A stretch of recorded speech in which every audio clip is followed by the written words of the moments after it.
My sister didn't just lie about me, she rewrote who I was. One lie was all it took for my parents to lock the door, my relatives to stop answering calls, and my name to become something they refused to say out loud. I was 22 when my family disowned me. 13 years later, they knocked on my door like none of it ever happened. Please stick with me, because what I did next is the reason they still won't look me in the eye.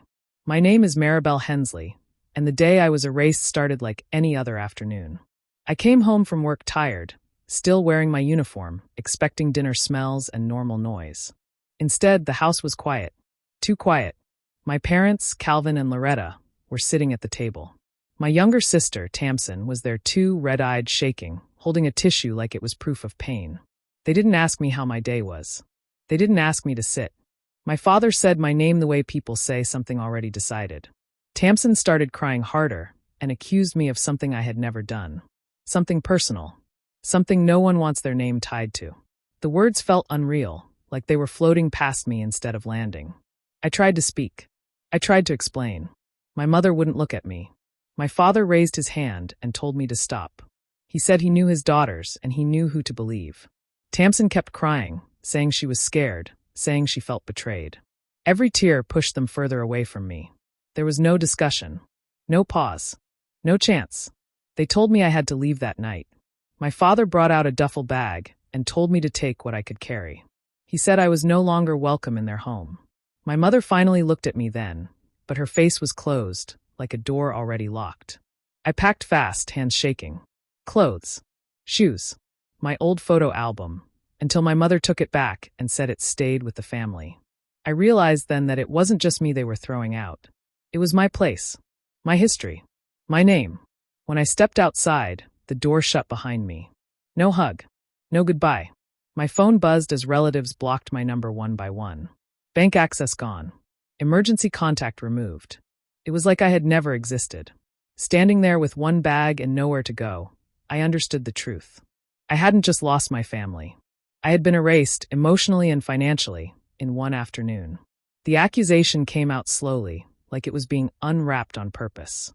Tamsin didn't rush it. She chose her words carefully, mixing half-truths with silence. She said I had crossed a line, that I had made her feel unsafe, that I had done something no sister should ever do. She never said everything clearly, but she didn't have to. The gaps did the work for her. My parents called it a family meeting, but it felt more like a trial. Calvin sat at the head of the table. Loretta beside him, hands folded tight. My aunt and uncle were there too, along with 2 cousins. I didn't even know why they were invited until I saw their faces already decided. Every time I tried to speak, I was stopped. My father said, "Let her finish." My mother said, "This isn't about you right now." When I finally raised my voice, my aunt told me not to make things worse. No one asked me what actually happened. They only asked Tamsin how she felt. She cried on cue. Her voice shook at the right moments.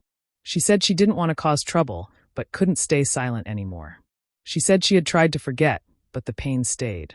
She never looked at me once. She stared at the table like a victim trying to be brave.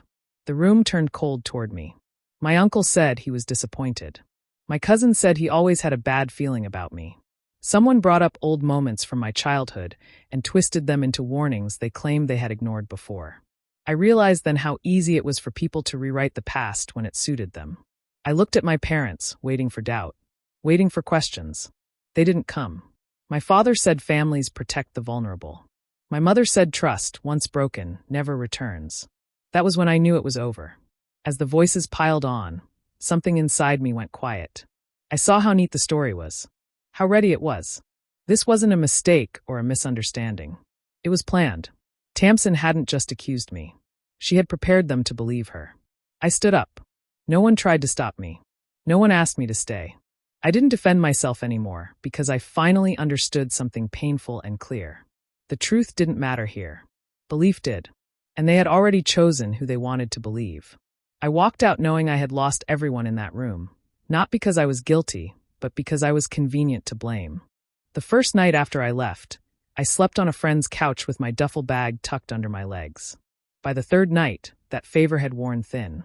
People my age were still living with parents or planning futures. I was counting how many days I could stretch $40.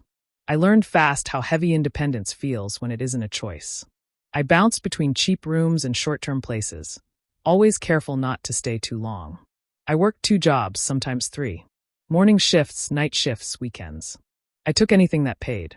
My body stayed tired, but my mind never rested.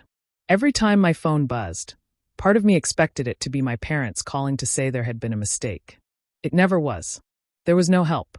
No money if I got sick. No one to list as an emergency contact. Forms asked for family information, and I left those lines blank. When people at work talked about holidays or family dinners, I stayed quiet. If they asked, I said my family lived far away. That was easier than explaining how you can be alive and still have no one. The emotional damage showed up in small ways. I didn't trust kindness. I read too much into tone and silence.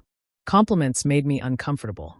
Anger lived in my chest, but I pushed it down because anger costs energy, and I couldn't afford to waste any. Shame followed me everywhere, even though I hadn't done anything wrong. Years passed like that. Survival became routine. Then, through a cousin I barely spoke to, I heard updates I hadn't asked for. Tamsin was thriving. She was praised for being strong, for speaking up, for protecting the family. She had my old room. My parents talked about her like she was their only daughter. My name wasn't mentioned anymore. It hurt more than I expected. Not because I missed them, but because it confirmed what I already feared. I wasn't just gone. I had been replaced. The space I left was filled easily, like I had never mattered. One night, after a double shift, I sat alone in my small room and let myself feel everything I had been avoiding. The anger, the grief, the unfairness of it all. Then something settled in me. A quiet decision. I realized I had spent years hoping someone would ask for my side of the story. Hoping someone would doubt the lie. That hope had kept me weak. I let it go. From that night on, I made myself a promise. I would never beg to be believed again. Not by them.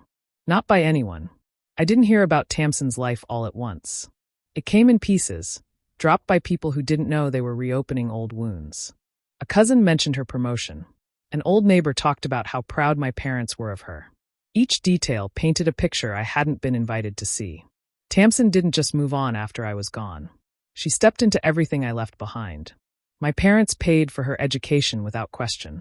She lived at home rent-free, then received help buying a place of her own. Family savings that had once been talked about as for both girls quietly became hers. I learned later that even my name had been removed from paperwork. It was easier that way, they said. What hurt more than the money was the praise. Tamsin became the example. The brave one. The daughter who protected the family from harm. My parents spoke about her with pride and sympathy, telling people how hard things had been for her. The story always ended the same way. They had done the right thing. They had chosen well.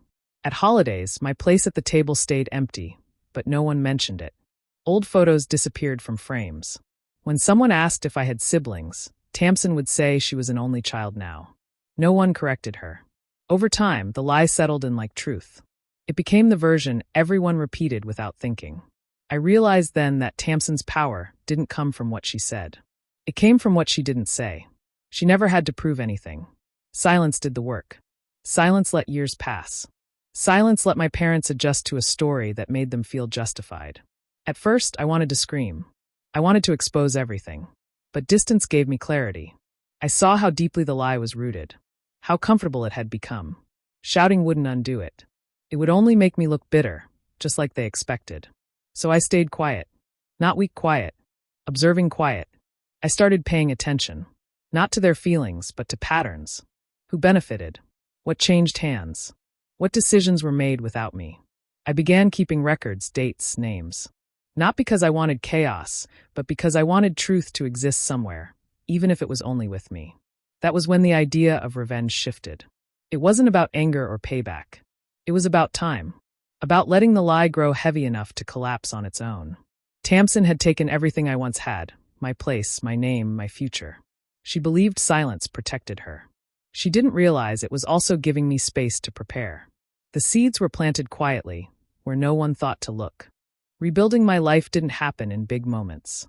It happened in small, quiet steps that no one clapped for. I took better jobs when I could. I learned how to save, how to plan, how to survive without mistakes. I stopped drifting and started choosing. Slowly, the panic faded. Bills got paid on time. I moved into a place that felt like mine, not temporary. Money stopped being a daily fear. I didn't have much at first, but I had control. That mattered more. I learned how to read contracts, how to keep records, how to never trust a promise without proof. It wasn't bitterness. It was self-respect. I kept copies of everything. Emails, agreements, dates. I learned that paper remembers when people pretend not to. Emotionally, I stayed guarded. I made friends. I dated. I laughed. But no one got the whole story. I didn't like being seen as broken, and I didn't want pity. When people asked about my family, I kept it simple. Distant. Complicated. End of conversation. Some things were safer kept inside. Years passed. I grew steady. Strong in ways my younger self never had to be. I didn't reach out to my parents. I didn't correct the story. I let silence stretch. Time has a way of doing work without asking permission. I focused on building a life they had no claim over. One where I owed nothing and needed nothing from them. I learned patience the hard way. Rushing only helps the people who hurt you. Waiting lets the truth breathe. Then one afternoon, everything shifted. I got a message from someone I hadn't heard from in over a decade. An old family friend. The kind who had stayed neutral and quiet back then. The message was careful, almost nervous. They asked if I was open to talking.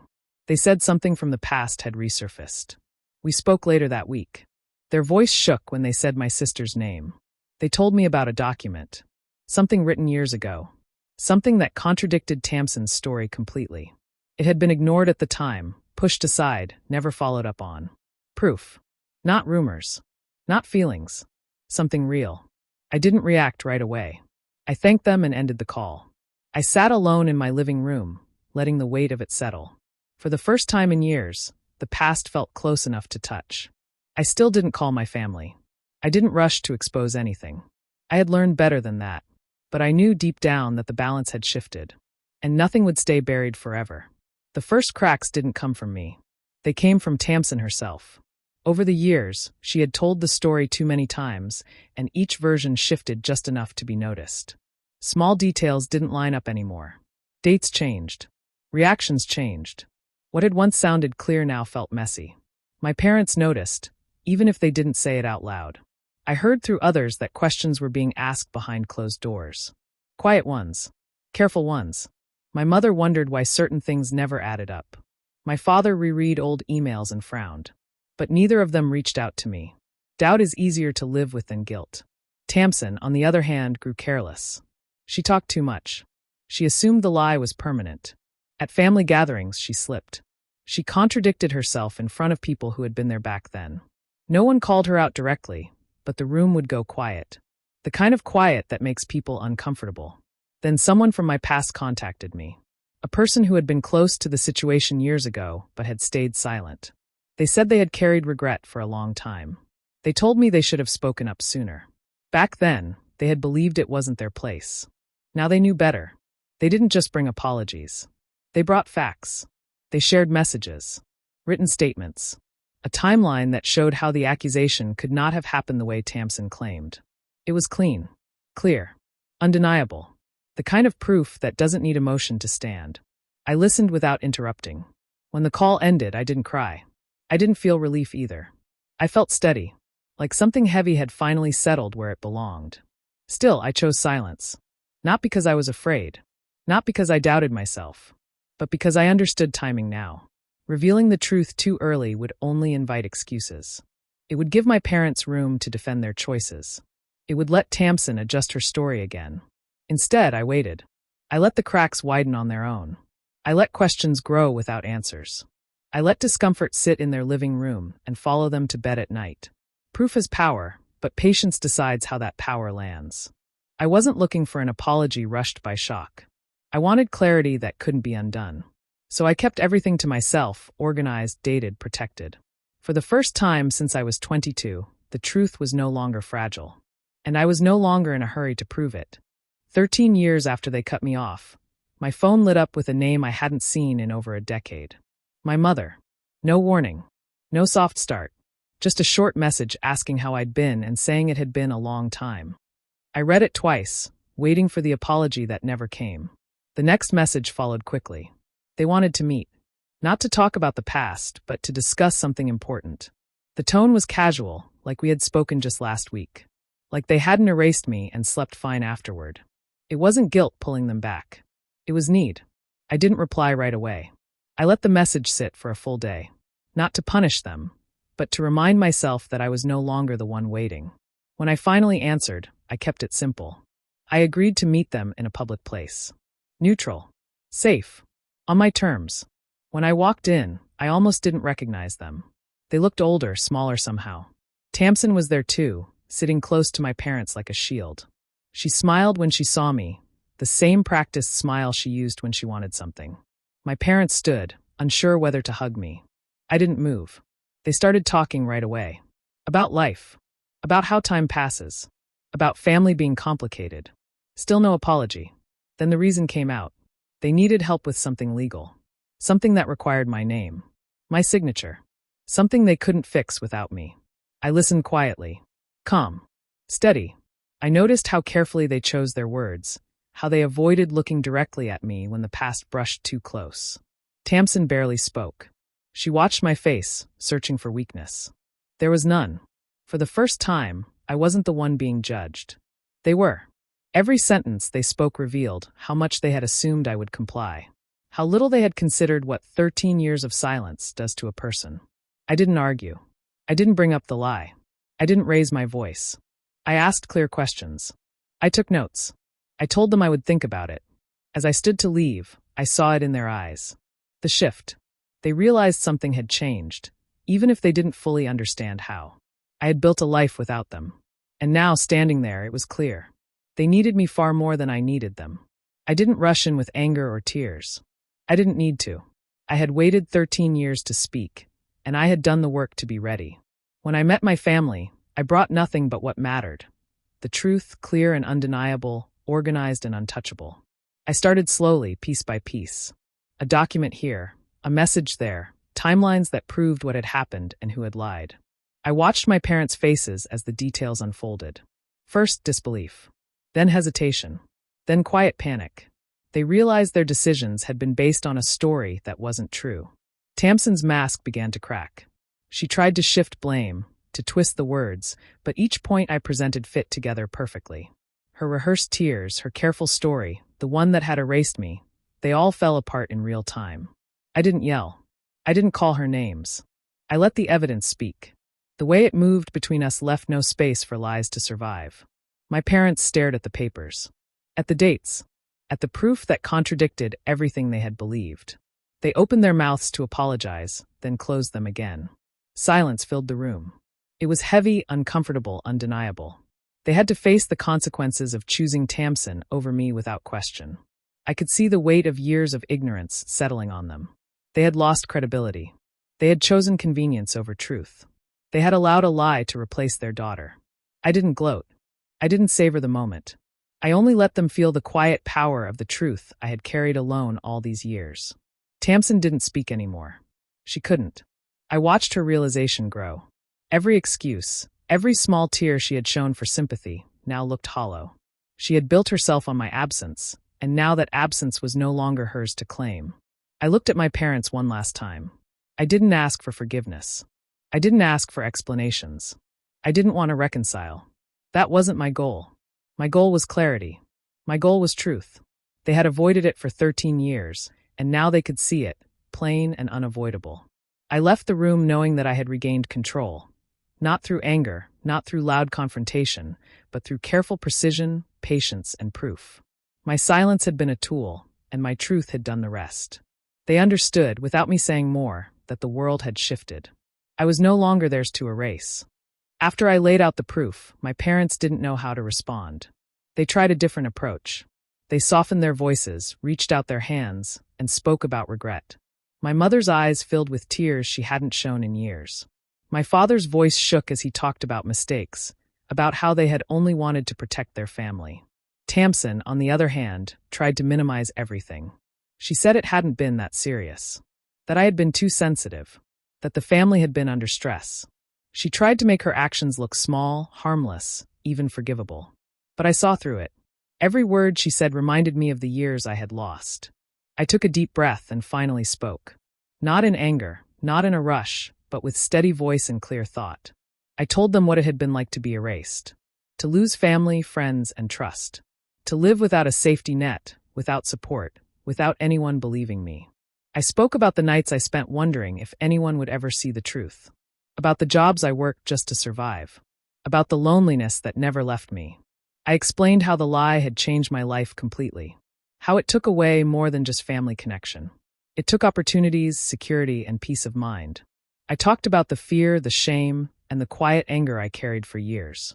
13 years of my life had been stolen, not by chance, but by deliberate deception and silence. When I finished, they were quiet. My parents looked at each other, unsure, ashamed. Tamsin's face fell. She realized her small excuses couldn't undo the damage. Then, almost timidly, my mother asked, "Will you forgive us?" My father nodded. Even Tamsin whispered, "I hope you can forgive me." I shook my head. Forgiveness wasn't mine to give. Not after everything that had been taken. I didn't need to punish them. I didn't need to argue. I just needed to leave the past where it belonged. I stood, gathered my things, and walked away. Calm. Controlled. Certain. The power had shifted completely. For the first time in 13 years, I wasn't running from anyone or anything. I wasn't begging for belief or recognition. I wasn't hoping for apologies. I left on my own terms, holding the life I had built and the truth I had preserved. No anger, no shouting. Just peace.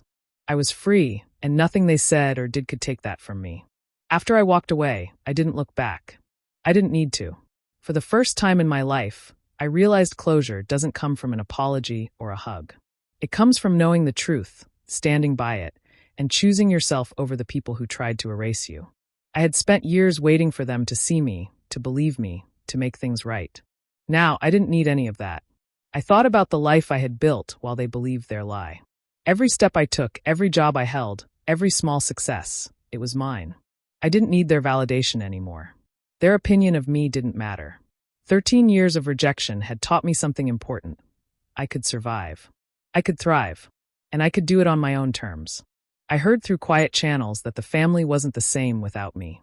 My absence left cracks that Tamsin couldn't fill. Arguments erupted over decisions she had once controlled by claiming she was protecting the family. My parents, who had always sided without question, were now questioning themselves quietly, struggling with choices they had made. The family I left behind was fracturing, and I had nothing to do with it. Tamsin faced consequences she hadn't seen coming. People started noticing inconsistencies, gaps in her story, and the privileges she had claimed. She couldn't erase the past or rewrite it anymore. Her life, which had seemed safe because of my absence, was now unstable in ways she hadn't imagined. I didn't intervene. I didn't need to.